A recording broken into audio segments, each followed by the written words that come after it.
Pat Love with Pat's 2 cents. Now you're going to trip off of this. Some of you, excuse me, may already know this.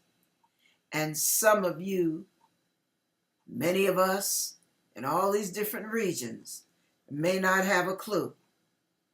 But I want you to hear this. This man speaks of the strategies of how to control the masses. So when you see particular politicians getting people all riled up so that they can get into riots, or you get other politicians all riled up, trust me, they're all working together to divide the masses. Divide and conquer. You know why? Because somebody's in their back pocket taking care of their little needs while they play the puppet. They play a fool, they'll act a butt, they'll do whatever it takes for that almighty dollar. Because it all boils down to profit at the expense of your lives, your behinds, your possessions. It matters not to them because you and I matter not to them. It's all about their profit. And this is why a lot of us, we look at the groups like Black Panthers and all of that, like, ooh.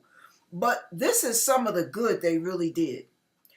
They stopped these rich people and these drug cartels from filtering drugs into the poor neighborhoods.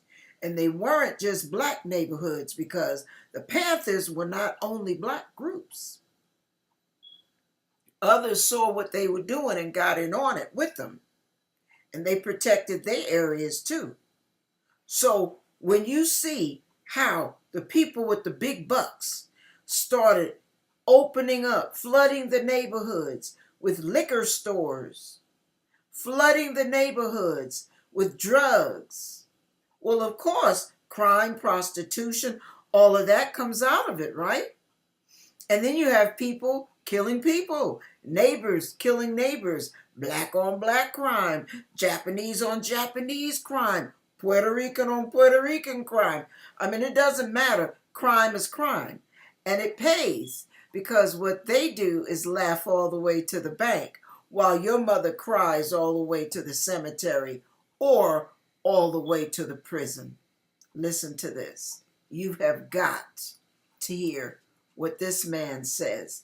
This is the strategy of the powers that be in pretty much every country. And trust me when I say, as much as they want you and me to believe that we are each other's enemies and there's a competition between countries and all of that, every last one of those countries are run. If you wish to destroy an area, how do you do it? Well, there are two ways. You can go in there and bomb it and so forth, but that is not very efficient. Divide What you and do is you conquer. try to get the people in that area to kill each other and to destroy their own territory, Gangs. their own farms. And that's what's been done in that area. The way in which you destroy an opponent is get him to destroy himself by dividing his ranks against one another. Then you feed both sides. You have agents feeding both sides, inflaming both sides, and they kill each other off. And it's time that some of us woke up to this reality, to understand that people who try to maintain empires and create empires do it by manipulating the people they're trying to conquer. Did you hear that? That's what they're doing. My father used to tell me when I was a kid, he used to say, Patty, countries make money off of war. But it's not necessarily the countries. It's the banking system. They're the ones making money off of your fathers, off of your uncles, off of your sons. And they're going in all nobility, thinking they're defending their country, when they are no more than what the prisoners are doing in prison. They do time, somebody pumps their behind, somebody stabs them in the bathroom or in the laundry room, they get used, they get abused by the guard system, They get totally dehumanized and humiliated, totally disrespected. They get treated like animals, and the prisons make bank. The same way the banks make a mint off of the lives of your family members. There is no loyalty. There is no patriotism. It's all about money, and it's blood money. The drugs, the alcohol, the guns that they give to the Bloods, and the guns they give to the Crips, and the guns they give to the Japanese gangs, and the guns they give to the Puerto Rican gangs, and the guns they give to Haiti, and the guns they give to Mexico. It doesn't matter. It all fits in to the scheme of things that enable their pockets to get fatter and fatter and fatter, because they have total contempt for people like you and me. They don't care about us. We don't really help them unless we're in prison, killing each other, at war, killing our so-called enemies, while they are providing you and your enemy with guns to make it easier for you to hurry up and kill each other off. Listen, I had an eerie feeling this morning, and I really believe this is a warning. We better pray to God about this stuff, because one thing God gave us as human beings, He gave us the choice, free will. And when you wonder why so much evil happens in the world, human beings, baby, so-called human beings with no hearts, it's all about money for them. It's blood money.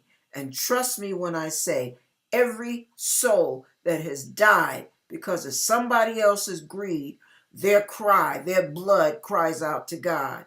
And God is keeping score. And when it's time for Him to tally it up, we're not going to be happy campers on this earth. Let me tell you what I saw this morning. We were driving out as I was heading to a women's thing. We were driving out of the gates of the senior community. And I noticed these little flags hanging on the gates.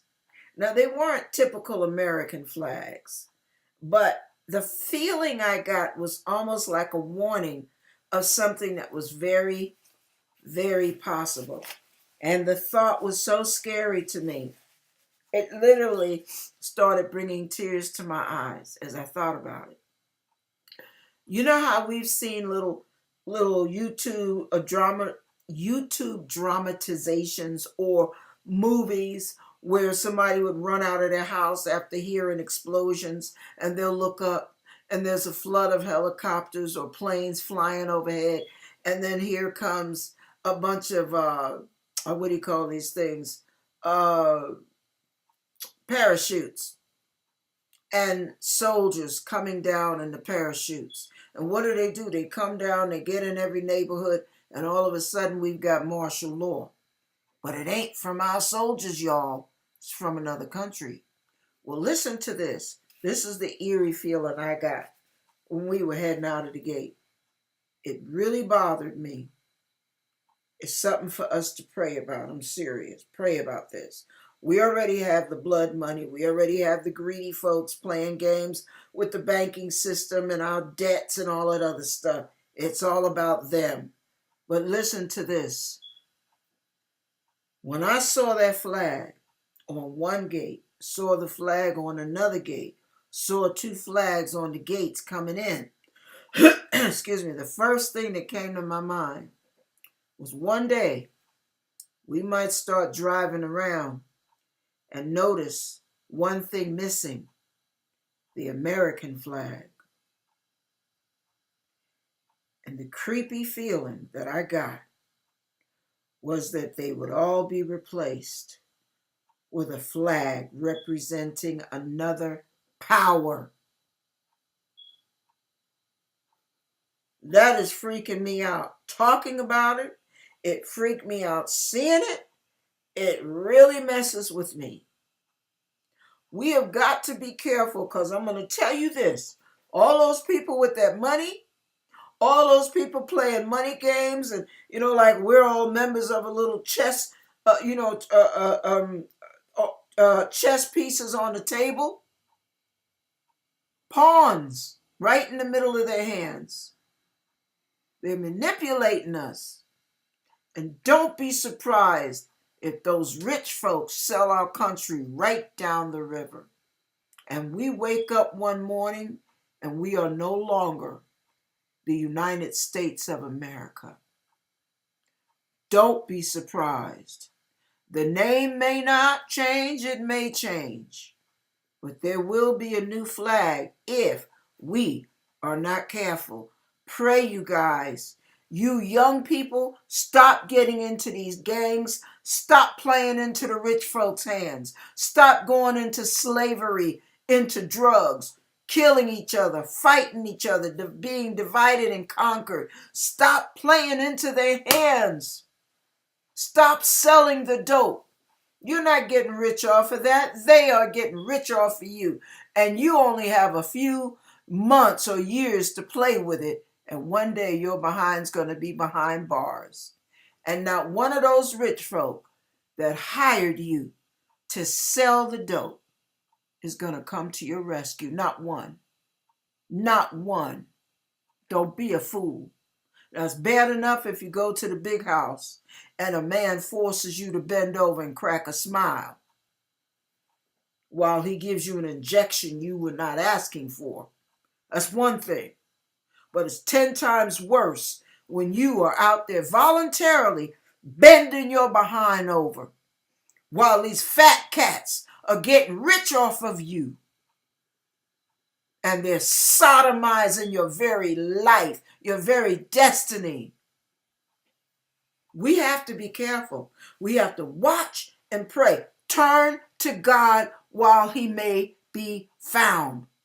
Pray, you guys. I don't care how corny it sounds to you.